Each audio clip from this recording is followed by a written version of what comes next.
That is the prize they are racing for. As I mentioned, its engraving start with Cigar in 1996. They passed by Dubai Millennium in the year 2000, and last year it went to Animal Kingdom.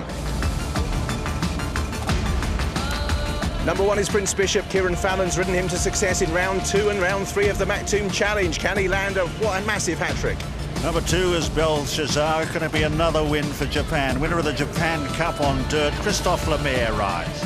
Vancouverite, one of several encountering the surface for the first time. Second to Vercingetorix last time out. Number 4 is Akeed Mafid. He's been a sensation since going to Hong Kong. He won the Hong Kong Cup there and also earlier on the Hong Kong Derby.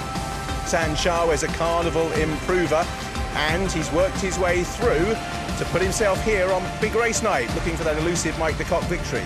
Number 6 is African Story, a Godolphin runner, Sylvester de Souza in the saddle, winner of the Godolphin Mile 2 years ago. Seven Hill Stars, another one, a surface query, third in the King George, but a winner at Royal Ascot. Another big chance for Hong Kong is Military Attack. This one won the Singapore Airlines Gold Cup earlier in his career, and Joe Moreira rides. Side Glance got a great ride from Jamie Spencer to win the McKinnon. Been a big night for Jamie so far. Could he get even better with a treble? Number 10 is Surfer Richard Mullen. This was 7th in the Godolphin Mile last year and one of the outsiders. Number 11 is Hoko Taberme, a massive money earner in Japan, closely matched with Belshazzar, and a horse that should be in the mix. Ruler of the World, number 12, winner of last year's Derby at Epsom, Joseph O'Brien in the saddle, and running in new colours tonight, Al Shabab Racing. Mukhadram's got a tough gate in stall 13, can press forward, first time on the surface, returning from a slight injury. The much-travelled Red Cadeau is number 14, second in 2 Melbourne Cups and second in the Dubai World Cup last year, Gerald Mosse. 15 Catamountain really impressed early on in the carnival, hasn't quite gone on with it, but Mikel Barcelona's ridden a previous winner with Monte Rosso. And number 16, Rodna Greek, 4th in the Breeders' Cup Classic 2 years ago, Jose Lescano. So we're down to the last 2 or 3 for the Dubai World Cup, sponsored by Emirates Airlines, the richest race on the planet to be called by Terry Spargo.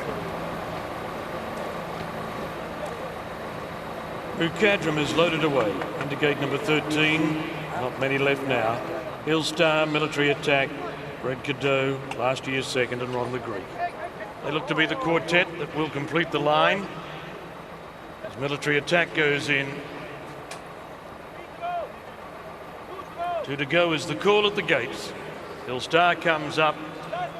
Ron the Greek moves in. And Ryan is down at the button. They're just about ready. Or Sanshaw's up in the air, had a 4-leg cut over the front of the gate.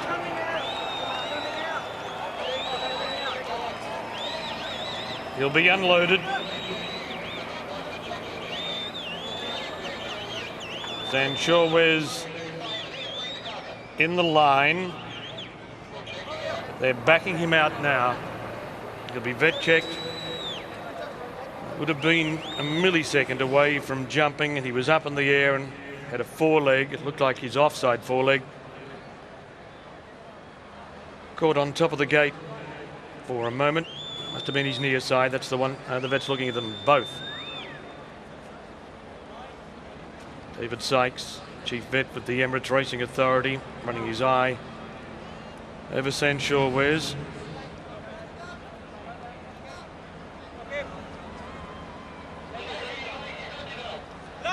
And he's good to go. He is good to go. He has passed the vet check. Again, the starter reaches for the button. Gates fly, they're racing in the Dubai World Cup. Prince Bishop from the inside began awkwardly. Red Cadeau went back shortly after the break. Akeed Mafid, African Story, and Mukhadram came out very quickly, with Mukhadram tearing across from the outside, looking for the lead as they race past the judge the first time and go to the mile marker. Paul Hannigan took Mukhadram to the front. Hoko Tayumihi walked up to second. African Story is third, and Ruler of the World fourth as they make the turn out of the straight.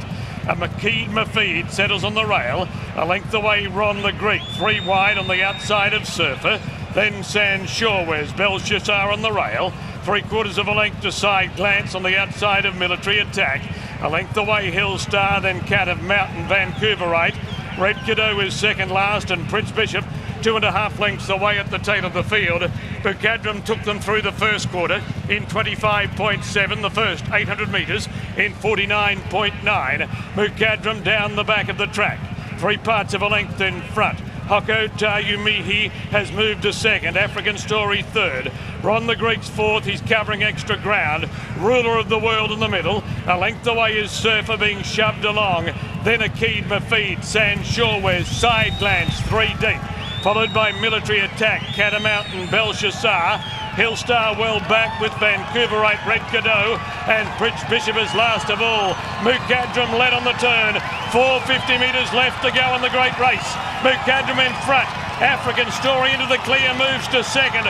Ruler of the World under pressure. Akeed Mafid on the fence, nothing else running on. African Story and Mukhadram. It's a Dubai Quinella. African Story's taken the lead. Mukhadram battling back, but African Story in the blue of Godolphin is forging clear, and African Story wins the Dubai World Cup.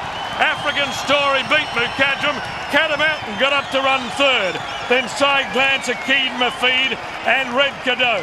San Shorewes, Vancouverite, Belshazzar, Prince Bishop, Military Attack, Ron the Greek, Surfer, Hokotayumihi, Ruler of the World, and Hillstar were the last pair to slow to a walk.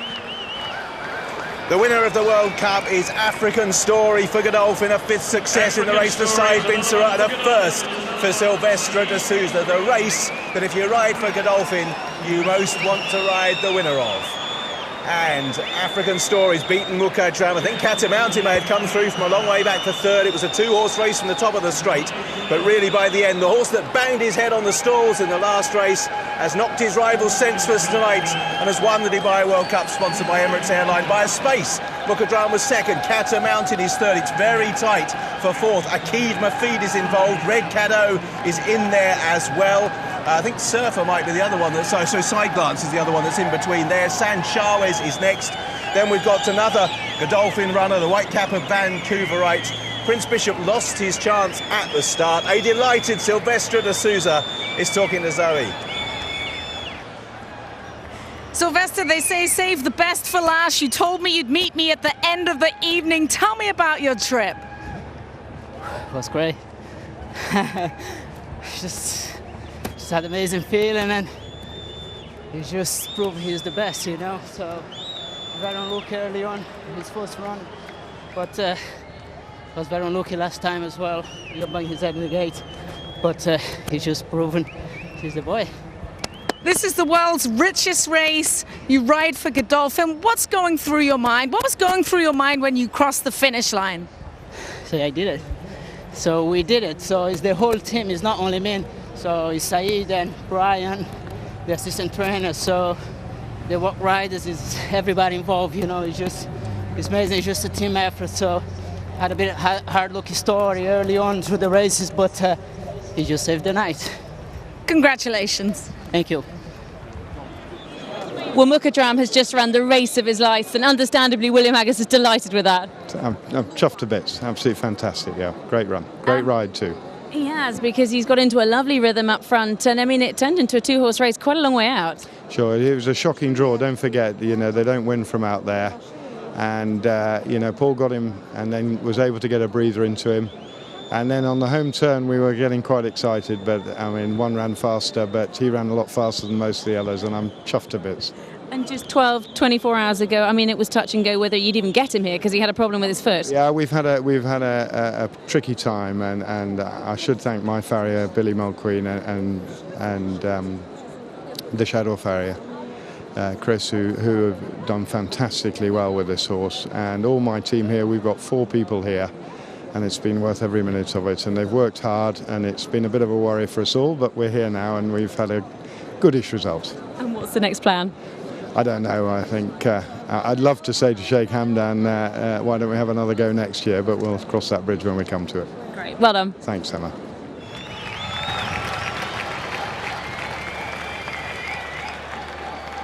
Owner celebrations.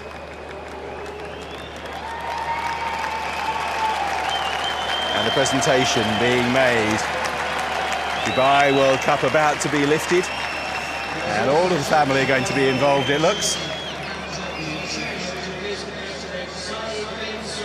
Saeed bin Suroor's 6th success in the race, as we mentioned.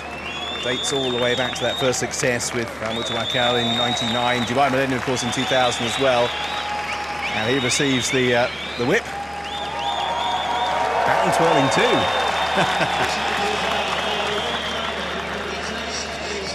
Silvestre de Sousa about to take his place on the stage as well. And he too receives a memento which he will treasure.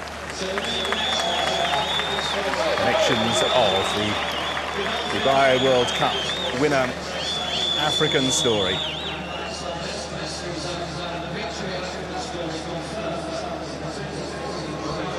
Just being confirmation about the carnival success. Godolphin, the leading carnival, and there, punch in the air. That's pretty heavy. Yes, I'm not sure it might be a bit of help to hold it there. Yes, I mean, these are the connections actually. Godolphin, Saeed bin Suroor, and also Silvestre de Sousa, who have won all of the 3 carnival titles. I think it might be a little bit heavy at this stage. Wait, we grow up a little bit more. Fantastic family scenes in the winner's podium. And for the first time, a sort of quietness descends. Everyone having cheered the local success, which of course is always, massively cheered by the locals. Big cheer as the horse came through to lead. But on a night that has, as I say, really been international in flavour, it was returned to business as usual. Now that's a man who's probably got 600,000 US in his back pocket tonight. And he has no problem whatsoever in lifting it high.